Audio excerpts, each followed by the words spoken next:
Halo warga Jura Tempest, kota Rimuru makin hari makin gokil.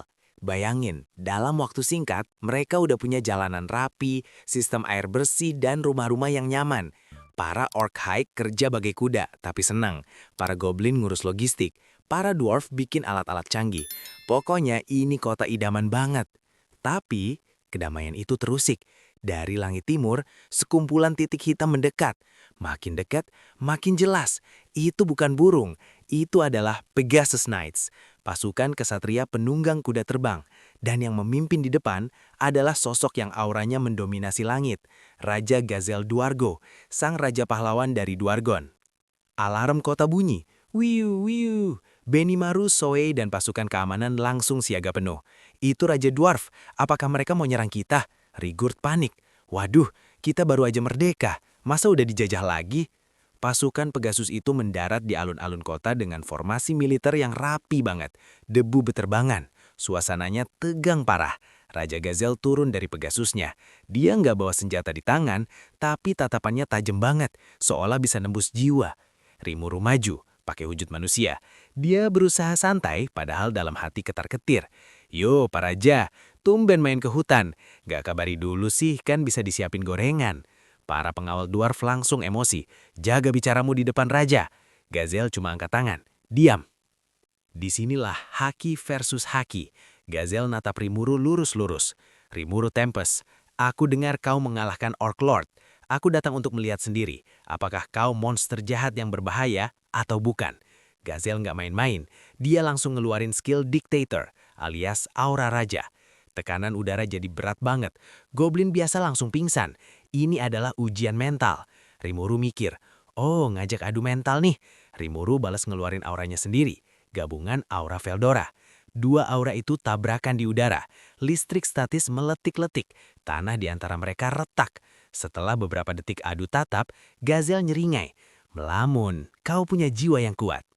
Tapi Gazel belum puas. Dia ngelempar pedang ke arah Rimuru.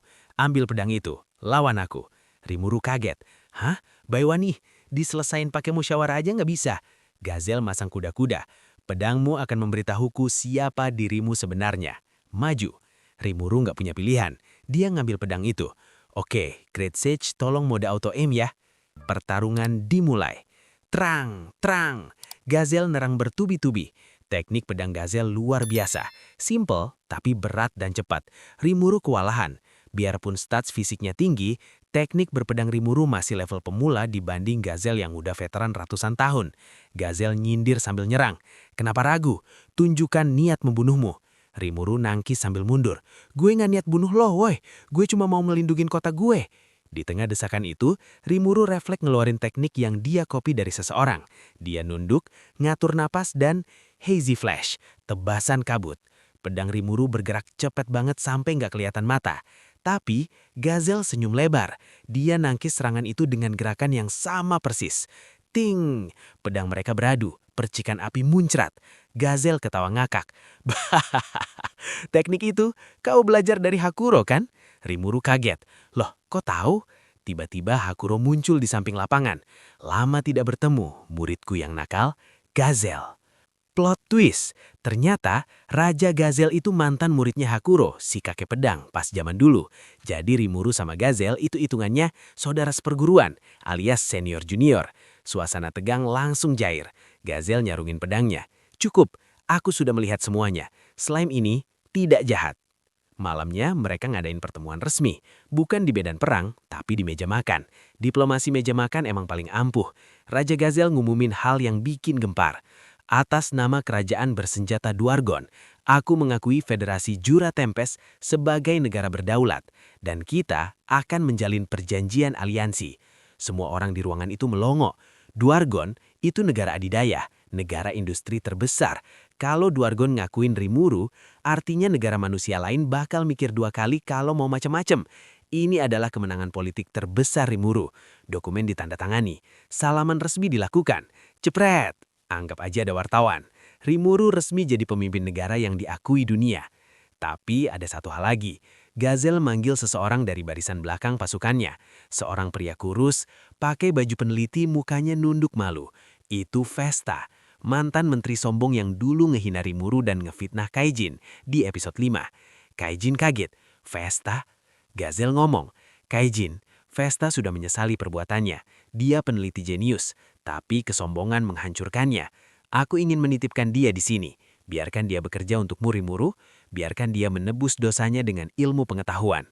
Vesta nangis sujud di depan Rimuru dan Kaijin. Maafkan saya, Kaijin Dono. Rimuru sama, saya bodoh.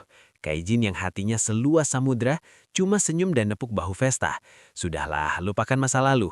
Kita butuh otak loh buat bikin kota ini makin maju. Selamat datang di tim. Momen Bormans yang mengharukan. Vesta resmi gabung jadi kepala peneliti Lab Tempest. Urusan politik kelar, saatnya apa? Pesta! Malam itu alun-alun kota pecah banget. Tong-tong bir dikeluarin, dagung panggang numpuk. Raja Gazelle ternyata asik banget kalau udah mabok. Dia adu panco sama Rimuru, dan Rimuru kalah mulu. Para dwarf dan goblin joget bareng. Tapi ada satu adegan horor. Shion, sekretaris ungu kita, datang bawa gentong besar berisi cairan ungu yang blubuk-blubuk. Tuan Rimuru, Raja Gazelle, silahkan cicipi minuman racikan saya. Rimuru dan Gazelle pucat. Mata Great Sage ngasih warning. Danger, toxic hazard detected. Untungnya Gopta jadi tumbal. Dia dicekokin minuman itu dan langsung kejang-kejang. Tapi dapat resistensi racun baru. Hoki emang. Episode ditutup dengan suasana bahagia. Aliansi terbentuk. Ekonomi lancar. Keamanan terjamin. Rimuru ngerasa hidupnya sempurna. Enaknya jadi slime. Damai.